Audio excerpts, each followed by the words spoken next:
આ તો જ્યાં સુધી આપણા શરીરની અંદર આત્મા છે ને ત્યાં સુધી આપણા આ બધાનો સંબંધ છે। કોઈ કોઈની માં નથી, કોઈનો દીકરો નથી, કોઈ બાપ નથી, કોઈ ભાઈ નથી, કાંઈક ઋણાનો બંધ બાકી હોય એટલા માટે આપણે બધા ભેગા થવું પડે છે। માં તારા આત્માનું કલ્યાણ કરી લે।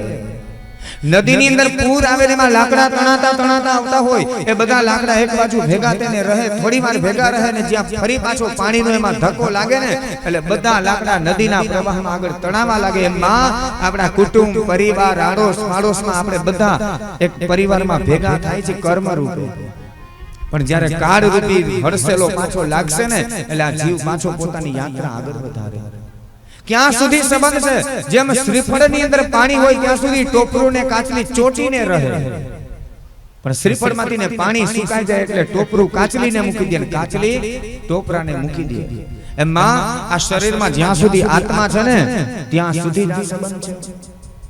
આપણા કર્મ રૂપી આપણે બધા ભેગા થાય અને માં એ કર્મની ગતિ તું જાણતી નથી, એ બહુ અતિ ગહન છે। એ ગહના કર્મનો ગતિ એ તને ખબર નથી કે એ ગતિ કેવી છે। માટે તારા આત્માનું કલ્યાણ કર। ન તાતો ન માતા ન બંધુ ન દાતા ન ભૃત્યો ન ભર્તા ન છાયા ન વિદ્યા ગતિસ્ત્વમ ગતિસ્ત્વમ ત્વમેકા ભવાની। માં દેવહૂતિને સાંખ્ય શાસ્ત્રનો ઉપદેશ આપે છે અને માને મુક્તિ અપાવી। માએ પોતાનો દેહ છોડ્યો। કપિલ મુનિ ભગવાને વિચાર કર્યો કે ગમે એમ તો મારી માં હતી, ભલે હું ભગવાન છું પણ આજે એની ઘરે હું દીકરો થઈને આવ્યો ને, હું એનું ઋણ ન ચૂકવી શકું। એક દીકરા તરીકે મારી ફરજ બને, મારી માની સેવા કરવી જોઈએ, પણ મેં તો માત્ર ખાલી જ્ઞાન જ આપ્યું, ઉપદેશ આપ્યો। દીકરો પોતાના શરીરમાંથી ને લોહી કાઢી એનું તર્પણ કરે, શરીરમાંથી માંસ કાઢી એના પિંડ આપે અને શરીરની ચામડી ઉતારીને ચંપલ બનાવીને માને પહેરાવે, તો એ માનું ઋણ ન ચૂકવી શકાય। તો મારે મારી માની સેવા કરવી જોઈએ, મેં ખાલી જ્ઞાન આપ્યું। પણ જ્યાં દેવહૂતિનો દેહ પડેલો હતો ને એને પ્રદક્ષિણા કરે છે, ત્યાં તો દેવહૂતિનું શરીર હતું ને જે દેહ પડેલો હતો એ પાર્થિવ દેહમાંથી ને જલ થયું, બિંદુ સરોવર બાજુમાં હતું એમાં બધું પાણી થઈને ભરી ગયું।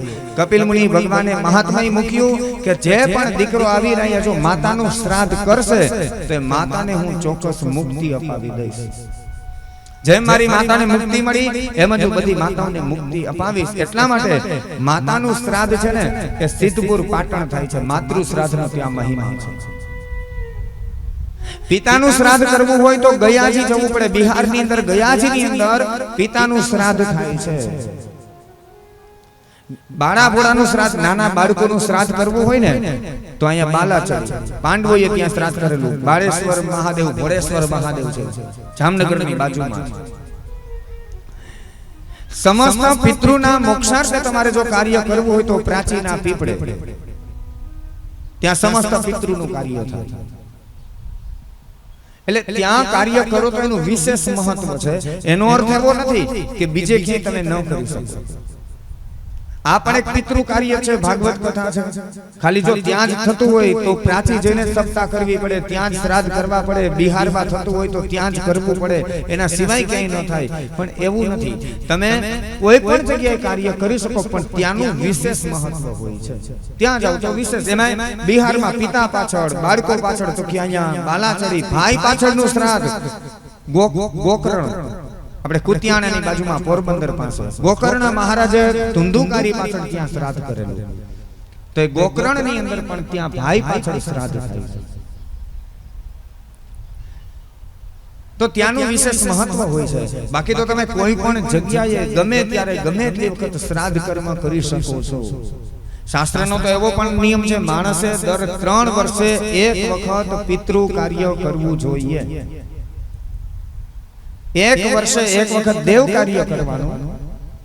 દર 1 વર્ષે એક વખત દેવ કાર્ય એટલે કે ઘરે નાની એવી સત્યનારાયણની કથા કરો, રાંદલના લોટા ચડો, બીજું વધારે કાંઈ ન કરો, કાંઈ વાંધો નહીં, ખાલી તમે ગોળણી જમાડી દો, રાંદલની પૂજા કરો, નાનો એવો કોઈ યજ્ઞ કરો, માતાજીનો યજ્ઞ કરો તમે, આ દેવ કાર્ય કહેવાય।